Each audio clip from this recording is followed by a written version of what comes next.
Join me in my gear shifting workout routine. I'm Drew Dober, UFC lightweight knockout artist. And if you haven't seen my previous video about footwork, it'd benefit you for this workout. The link is in the description. But in this workout, I'm going to work on pacing and adjusting intensity levels. And this is a workout routine I do in preparation of all my fights. Round 1, shadowboxing in gear 1. We're beginning this workout in shadowboxing, and in these workouts, we're going to be working on 3 different intensity levels, which I've labeled gear 1, gear 2, and gear 3. We're starting off in gear 1, which is a feeling out process where you typically see a fight start. In this intensity, you're trying to feel the technique, find one with the floor, and start working your game plan and what you're going to work in your entire workout. I don't want you to be overly committed. I want you to stay light and loose. This is going to be a learning intensity. Making sure that we'll stay responsibly defensive, ready for an attack, but throughout the entire process, we're just going to be tightening some screws. In each technique, we're just going to monitor this how our body feels in the technique and our movement. In this gear 1, it's going to be more of a dance and making corrections within our movement. We're working on our footwork, throwing out each attacks, whether it's boxing, kicking, knees, elbows, working on lateral movement. And the entire time, we're just loosening up our body and getting one with the technique. As we're visualizing, I like saying we're LARPing or doing a live action role play, visualizing a first round of a fight. Learn our opponent and learn what we want to start implementing against our opponent.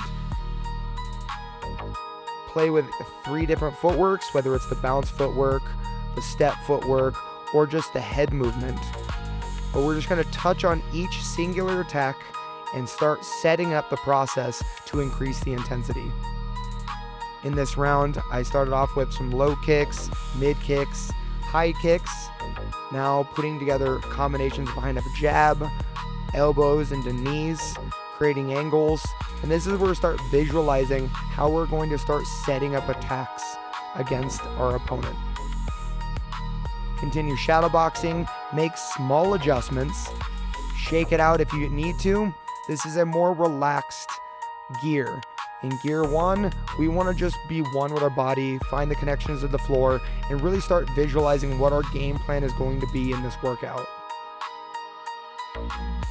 In gear 1, think less defensive and more just playing tag, staying loose and getting in and out, making attacks, making reads, getting out. And this is going to be a light sweat, really getting things start warming up for when we start increasing the intensity and we start getting more tired. Please make sure that we're keeping mindful of where we're placing our hands, how our punches are turning over, how our kicks are turning over, if we're losing balance, and how we're going to catch ourselves. Round 2, shadowboxing in gear 2. Now we're going to shift up to gear 2. In this round, we're shadowboxing, but we're going to be a little bit more assertive with our technique. We're going to be more dialed in defensively and offensively.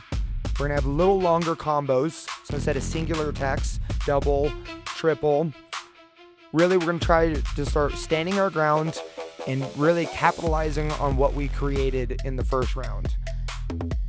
We're going to have a little bit more connection to the floor. We're going to touch on every footwork we want to do, making sure that we layer our attacks, leg kick, boxing, elbows, and knees. More defense. I want us to stay defensively sound in this round.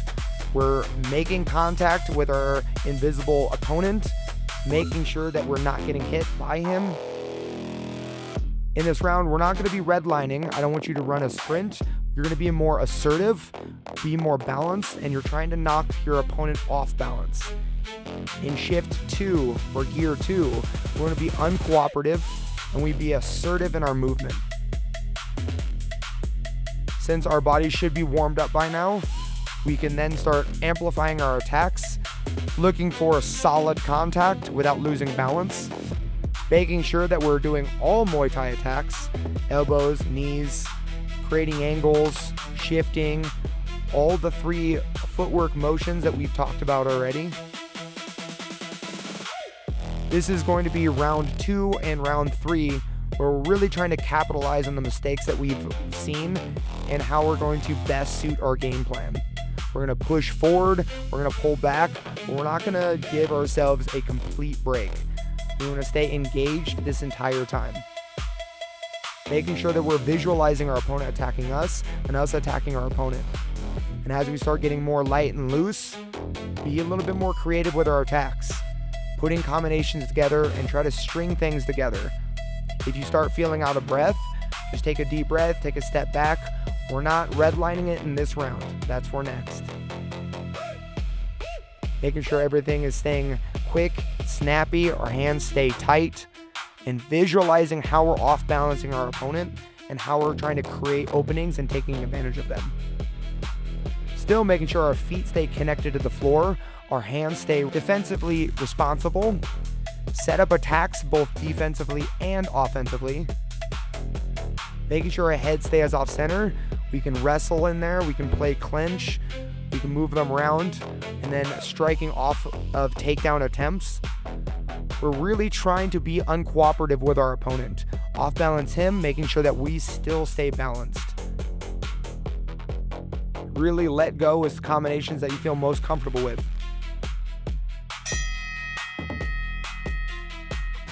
Round 3, Shadowboxing, Gear 3. Now we start beginning our Shadowboxing in Gear 3, and this is a sprint. This is when we're trying to finish a fight. We've already established our feel, our game plan, we've made connection to our floor and our opponent, and now we're trying to take advantage of this. I want us to sprint and touch the high intensity workout. We want a red line in this round. Now, since sprinting can't be maintained indefinitely, we want to find how we can maintain our volume while catching our breath and then sprinting.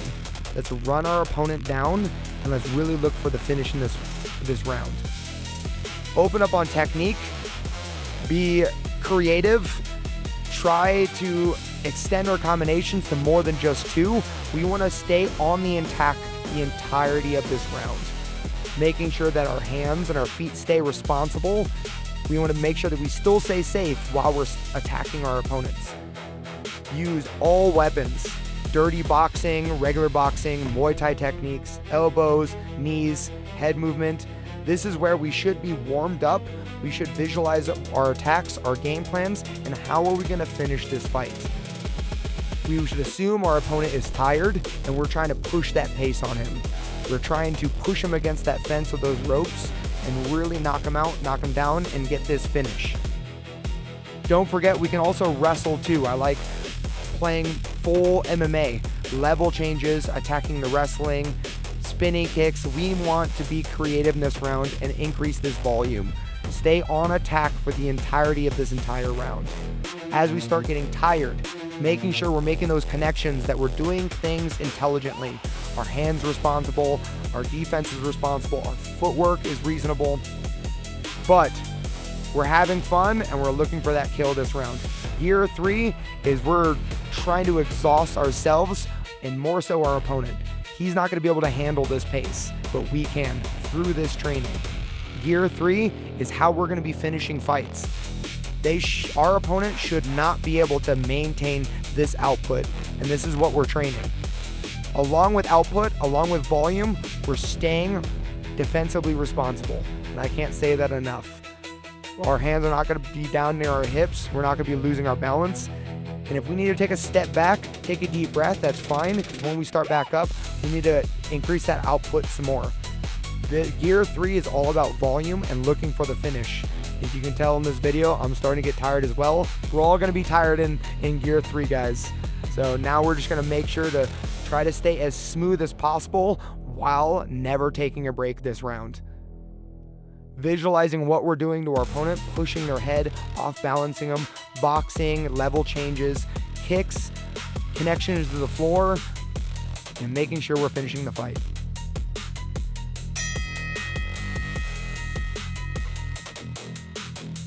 Round 4, rope drill, Gear 1. Now in this round, we're going to our rope drill. which is going underneath the rope and working the up and down motions. Now we're shifting back down to gear 1, so now we're gonna feel it out again. This is gonna be essential in fights to where we unloaded, but we haven't finished our opponent, so we have to pull it back. We're shifting back down to gear 1, and we're gonna start feeling the floor, feeling our technique, and feeling our game plan once again. Now in the rope drill, we're working an up and down motion. We're working underneath the rope and then coming back out of that, level changing, body shots, faking takedowns, and also getting underneath punches like a bob and weave. We want to stay defensive with our hands, and the rope also symbolizes cutting angles for takedowns, shooting underneath, and turning the corner to make sure we're finishing a double leg takedown properly. Working the up and down motion, we want to bend at the knees and not at the waist. We don't want to look down at the mat at all in this round. So since we're in gear 1, we can start feeling how our body's moving, how we're getting underneath the rope, and how we're level changing, making sure that we stay pointed forward and we're never looking down at the floor. Opening up on the techniques, we can work body shots with our boxing, we can work kicks while going under the ropes. In my personal opinion, if this is new to you, let's focus on just the boxing. But as we start getting more and more comfortable, open up with your techniques, working knees, kicks, elbows, all making sure that we're not bending at the waist, we're bending at the knees. We're getting underneath the rope with the top of our head and not in the back of our head. And then as we're visualizing what we're trying to accomplish with this rope drill, think making attacks, layering your attacks up and down, also coming in and out of a defensive shell, bob and weaves, takedowns, creating angles. As I'm getting close to my opponent, there's duck unders, there's clenched knees, there's pulling his weight down, pushing his weight up. The entirety of this rope drill is making sure our body can move up and down seamlessly without losing balance. Boxers use this to work bob and weave, making sure we go up and down to body shots and head attacks. Wrestlers can work this with level changes, faking a takedown, penetrating to a takedown, and then coming out of a takedown using strikes. Making sure as we're moving, we're not just getting underneath the rope, we're getting our entire body out from underneath that rope, not just our head. Occasionally our head is going to be hitting the rope, that's perfectly fine. We're making small adjustments in gear 1. We're feeling this out, we're feeling the process. We're getting ourselves ready to start increasing the intensity in the next 2 rounds. So as we're moving around, as our feet connected to the floor and our hips moving along with our head. Round 5, rope drill, gear 2. All right, now we're shifting up to gear 2. Now we're gonna be a little bit more assertive. We wanna push that pressure on our opponent. Still getting underneath the rope, still being responsible with our hands and our feet, staying connected to the floor, but now we're gonna work these combinations. What are we setting up to find the strike to get him to step backwards? Put him against the fence, what kind of strikes can we really cause damage here? Constantly stay in motion. Now we're not redlining, we're not sprinting quite yet. We're just trying to be more assertive with our attacks. More combinations, more variety, more creativity, and making those adjustments so that way we're not losing our balance. With this rope drill, we're moving up and down, getting underneath the rope and coming out from the bottom position responsibly or intelligently. Boxing combinations, kicking combinations. Have fun with getting underneath the rope and finding what kind of attacks we can make. Coming underneath the rope and then coming out from underneath the rope. As you're looking at the rope, you can lay your attacks from the head to the body. As you're working your wrestling, figuring out how you can set up your penetration step with your attacks, or off of a failed takedown attempt, you can come out with some strikes as well. This is where we want to start creating angles and finding new positions to start our attacks or our combinations. Boxing footwork, Muay Thai footwork, wrestling footwork. We're working mixed martial arts, guys, so let's be creative with all of our attacks and become one with our body. What kind of attacks do you feel most confident about that you can really put pressure on your opponent with? Elbows, knees, some dirty boxing. But with this rope, we're going in and out, up and down, making sure that we're not bending at our waist, we're not losing our balance, our forehead is not coming to the floor. We want to stay responsible in our defense and our offense. This is where we're checking with ourselves. How are our feet positioned to the floor? Are our feet underneath our hips? Are our knees rotating? Are we moving our shoulders? Or what about our head movement? We're trying to increase that output, be assertive with our technique. But once again, guys, we're not redlining in this round. We're just being dominant. We're trying to win this round using aggressiveness. We're not staying stationary. I want us to constantly be shifting from left to the right, up and down, and then trying to find what attacks you can come out of or lean into. I personally like working boxing here. And for beginners, if this is your first time, let's focus on boxing. But as we get more and more advanced and more comfortable, then we can start throwing high kicks, dipping down to a takedown, and then coming out of that takedown with a head kick. And those wrestlers, if you want to work your takedown underneath the rope and cut a hard corner.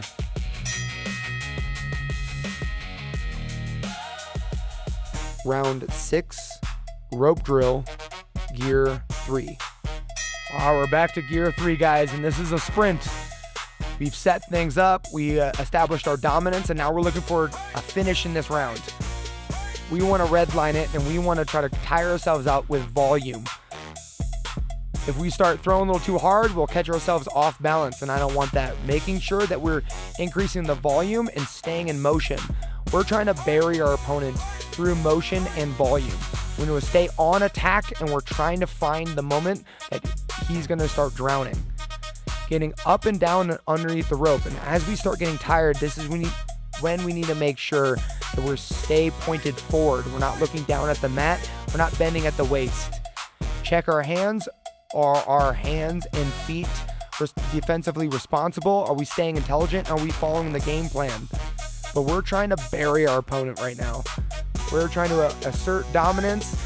All the reads that we have created in the first 4 rounds, we're taking advantage of.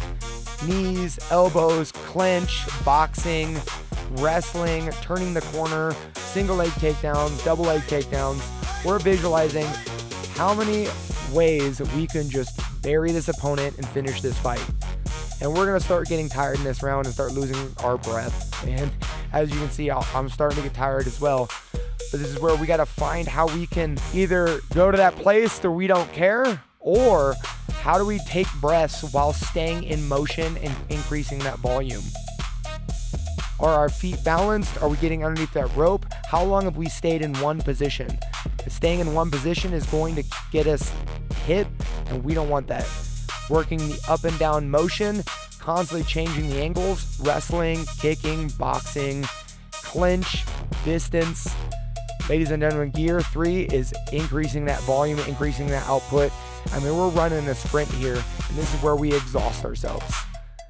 And I know we're about to get tired. If you need to take a break, you can go ahead and take a break. But if you're training for a fight, this is where you need to build that tolerance of exhaustion. Prove to yourself that you can withstand this feeling for a complete 3 to 5 minutes. In these rounds, I'm doing 3 minutes.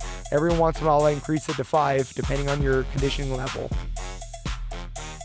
But once again, as we start getting tired, we're not bending at the waist, we're bending at our knees. We're getting underneath the ropes under attack.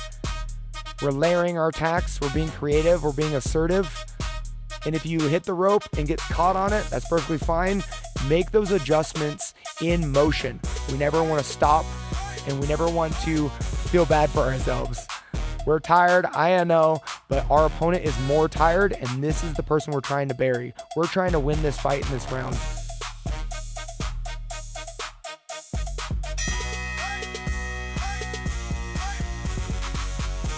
Round 7, bag dancing, gear 1. All right, we're shifting back down to gear 1 with our bag dancing. Let's find a bag that you can swing, and now we're working on lateral movement and range.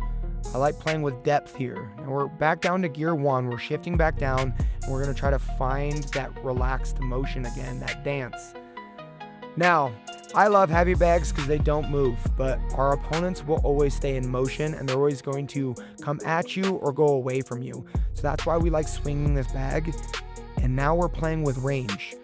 We're working lateral movement, left or right, creating angles, but also understanding when the bag is moving away from us and moving towards us. We can switch our stance if you want.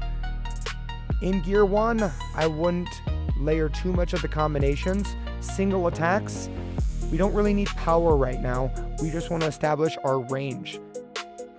How far away is the bag and at what range can we make their attacks? If you're a beginner, I would focus on the boxing, but as we start getting more and more comfortable, we can open up with some kicks, elbows, knees. But with this bag dancing, I want us to stay in motion, and I want us to keep in mind when our opponent is coming at us or moving away from us. We're going to keep connections to the floor as we're working our angles or our lateral movement. We can stop the bag as it's coming towards us, or we can push the bag to increase it to move away from us. In gear 1, we want to find the rhythm, find the game plan. What is our opponent doing to us or want to do us, and how are we going to establish our dominance in the next round? We're wearing gloves now, so you can start touching the bag a little bit more, but I would say let's not focus on the power, more just the connection to the bag. As we start feeling more comfortable, you can open up to spinning elbows, different kind of attacks, shifting to different stances, bounce footwork, step footwork, spinning side kicks if you feel comfortable enough. But again, we're not hitting this with power. We're trying to hit it in motion without losing balance. Our opponents are always going to stay in motion. And if you fight MMA, the range is very different than boxing and in Muay Thai. So understanding your range, I think Volkanovski is a master at understanding how far away he is from his opponent. And this is what we're thinking about. How close can we get? Can we move away and attack, shoot in and out, left or right? This is our depth perception. This is when we know when we can hit somebody and when we can't hit somebody, and how we can establish our game plan against a moving target. Now we're start opening up, single attacks, knees, elbows. If you're a Muay Thai fighter, stepping in with a cross, stepping in with a knee, stepping in with a kick. Round 8, bag dancing, gear 2. All right, begin bag dancing in gear 2. Now we started feeling comfortable, so now we start asserting our dominance, being a little bit more aggressive. We're not redlining, we're in gear 2, but now we're trying to find more connection to the bag or to our opponent. Staying in motion because this bag isn't going to be stationary. It's going to be swinging into you and away from you. What kind of angles can we create? And once we create an angle, what kind of power punch or assertive punch can we find? If you're just starting this, boxing is fine. Now, as we start getting more advanced, throwing kicks, combinations, elbows, knees. In gear 2, we're trying to establish our dominance and really push our opponent back. And in competition, I'm assuming that most opponents do not like being pushed back, so they're going to come at you too. So being able to move backwards to immediately step forward again, and how can we establish our dominant attacks in motion without losing balance? We're going to start getting tired, so we need to start making those corrections on where our hands are being placed. Are we laying our attacks? We did 3 rounds of our rope drill of the up and down motion. So now we can start playing with, are we attacking the body, attacking the head? What kind of angles? I just missed an elbow there, which is perfectly fine. We're going to miss techniques. Making sure that we don't stop this motion. A missed technique is just more information we can gather to assert our dominance. If the bag stops swinging at you, give it a good push. This is going to be a defense. As a person gets close to you, just pushing them away, defending takedowns, but making sure our feet stay connected to the floor. As we're moving laterally and in and out, we don't want to be off balance, and we need to be able to find our hips in these attacks. We've talked about the different footworks in previous videos. This is when we start playing which footwork is going to be best to make sure we can push that bag back and find a deep connection to our attacks. Spinning elbows, be creative, spinning heel kicks. If you're advanced enough, I don't think I am. But the bag is going to be staying in motion, and you better be staying in motion as well, because if you stop moving, that's when your opponent starts building that momentum towards you. You don't want to be the one being pushed back. You want to start pushing him back. As we start getting more comfortable with our range, we can work our clinch, stepping back out of the clinch, finding attacks off of that, making sure we stay in motion. If you tell, I'm starting to get tired as well. We're all getting tired, but it's these small corrections while being tired is what is going to make us advanced. Moving our head, layering our attacks up and down, opening up our attacks with knees, elbows. Man, this is already exhausting. Round 9, bag dancing, gear 3. All right, round 9, we're going up to gear 3. Let's sprint, guys. We've established the range control, our game plan, our dominance, and now we're just gonna let loose and try to take advantage of all the positions that we've created. We're gonna red line right now. We're gonna do exhaust ourselves. I'm exhausting myself by adding kicks, good combinations, keeping the bag in motion, but also you stay in motion as well. As I'm increasing this volume, I'm not hitting as hard, but I'm hitting more often. My combinations are gonna get longer, and I'm gonna stay in constant motion, making sure that we realize if we're off balance and we're correcting that immediately. Because when we're trying to finish this fight, we don't want to be off balance, because that's when our opponent is going to shift the momentum against us. Now with this volume, the bag might not be swinging as much, which is perfectly fine. We're going to move our feet, move our hips, and move our angles. With this bag dancing, we're working lateral movement and range control. All the way in, all the way out, hitting right, hitting left. We're working on how we can stay on our opponent without standing in front of our opponent. Now, I sure love when bags stand still, but I also love it even more when our opponents stand still, but that never happens. You gotta learn how to finish fights in motion, because this opponent's trying to get away from us or trying to grab us if they're a wrestler. I'm starting to get tired. I took a deep breath, move in, move out. We need to catch our breath in motion and then get right back to that volume. I understand sprinting for this long is very, very difficult. You got to learn how to take that deep breath in motion and then get right back to it. Yeah, we don't want to let this guy off the hook.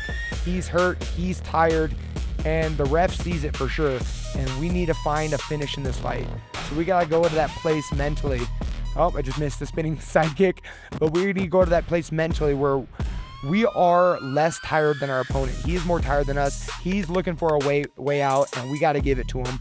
And it's not by that one hitter quitter. It's with movement and volume. Staying in motion, staying responsible defensively and with our range, but creating angles and increasing that volume.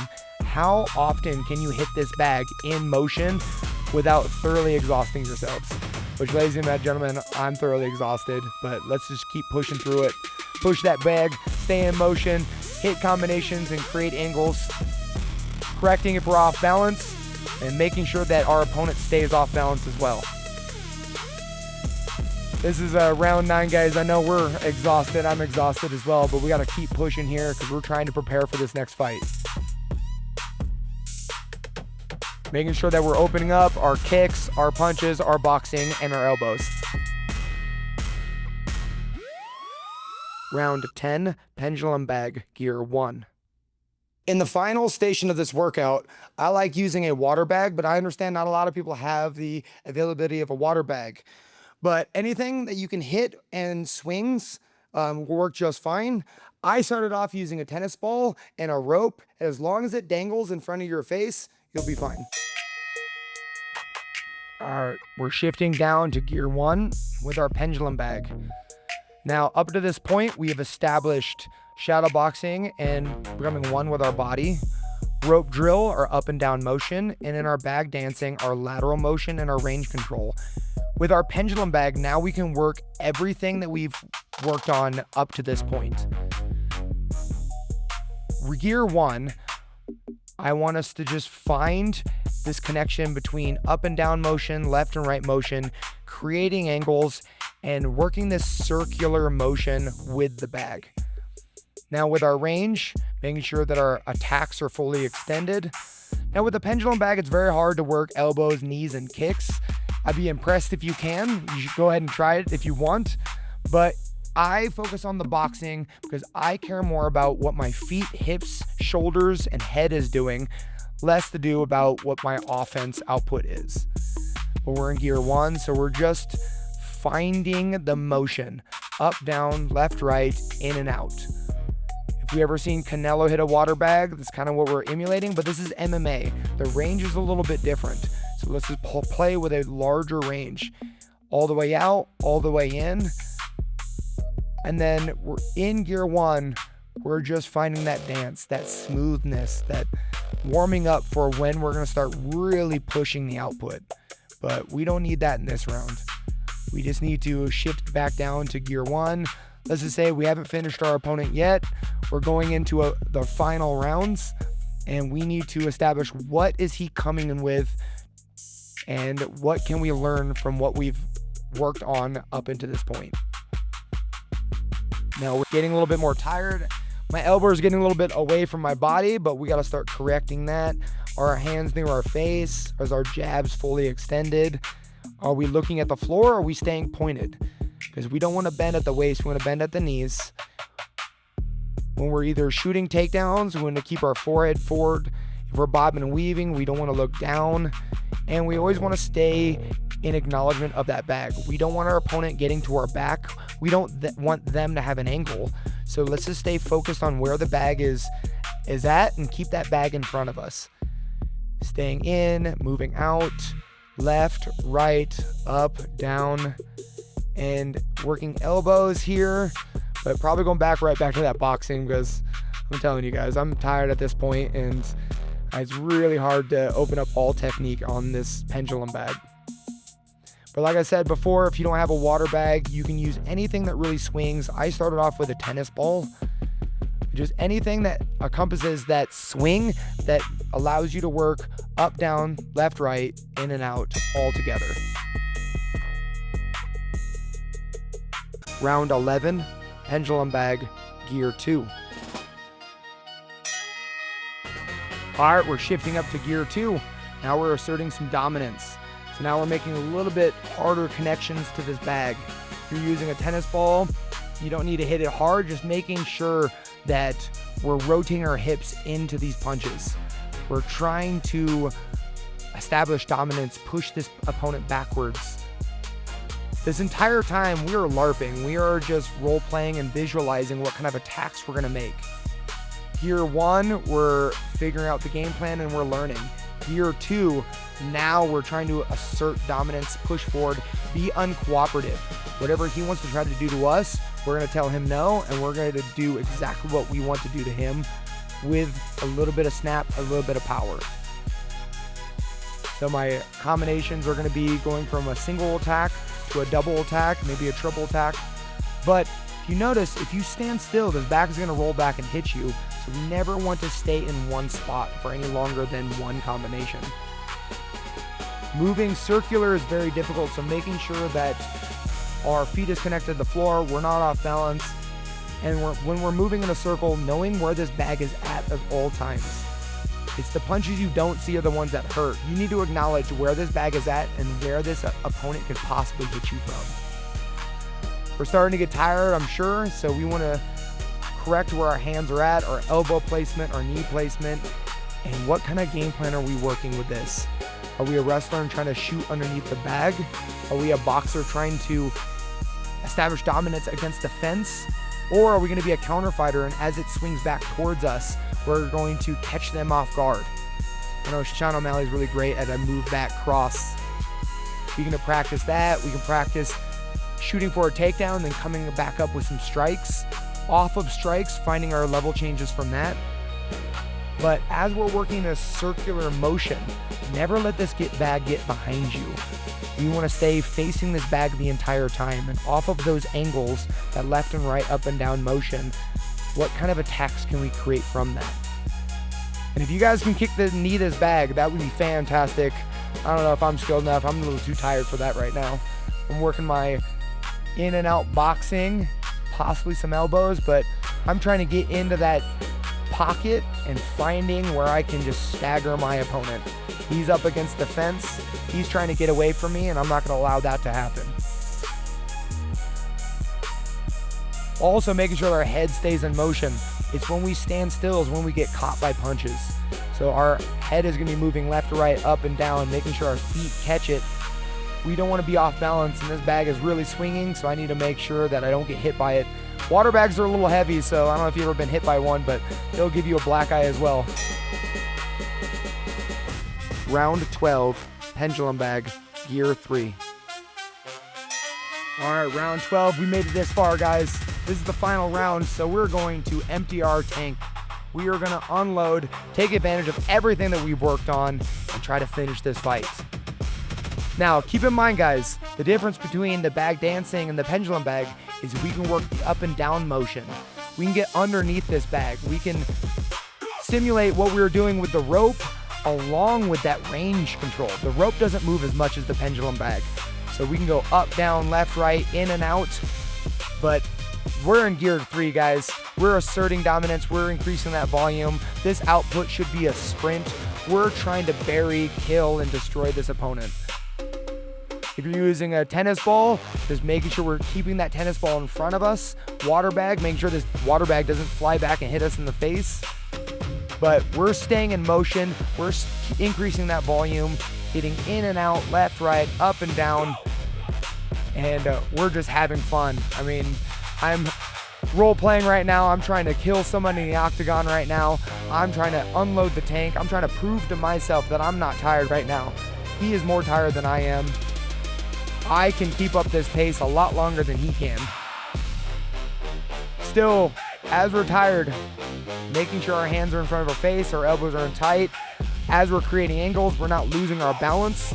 If you feel like you're not establishing a good connection to the bag in your combinations, take a deep breath and get right back to it. This sprint is really, really hard to keep. This output can only be maintained for a short period of time. So if you need to take a step back, take a deep breath, that's perfectly fine. Just get right back to that volume. When we're in gear 3, I mean, this output is endless. We got to bury our opponent, drown our opponent, but bury him not with punching power, but with movement. Up, down, left, right, in and out, creating angles, head down, head up, moving, clinching. We're trying to bury our opponent with motion and not single power attacks. We're hitting a combination of 3, stepping off, combination of 2. And then this is where we start finding out, when do we start losing our balance? When are we starting to get tired? What is our hands doing when we're tired? And this is where having a coach watching you do this drill is perfect, because they're gonna learn your tendencies when you're tired. You really learn a lot about yourself in these later rounds. When you're exhausted and you're really trying to push forward, what is your body naturally doing and where do you find comfort? Because we got to fight through that. We're in round 12, guys. We've already done so much. So let's just push forward, increase that volume. Let's maximize this effort, because after this round, we could take a deep breath, take a nap, eat some food, whatever you want. But that's when we hear the bell. Until the bell, we're trying to kill this opponent.